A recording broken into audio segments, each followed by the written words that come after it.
Γεια χαρά σε όλους και καλώς ήρθατε σε μία ακόμα παρουσίαση. Είμαι ο Άρης και σήμερα θα δούμε μαζί ένα ρολόι της Casio.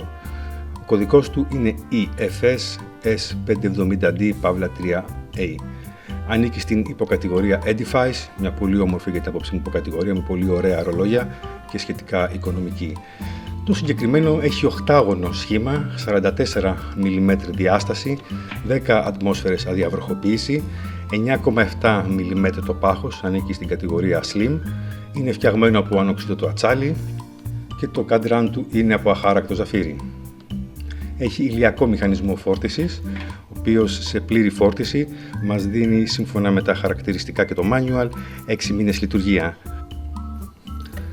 Θα δούμε 3 καντράν μέσα στο ρολόι, από τα οποία το πάνω είναι λειτουργία δευτερολέπτων για τη χρονομέτρηση. Στο κάτω μέρος είναι η ένδειξη φόρτισης της μπαταρίας, η οποία έχει διάρκεια 6 μήνες, και στα αριστερά είναι τα δευτερόλεπτα για τη λειτουργία του ρολογιού.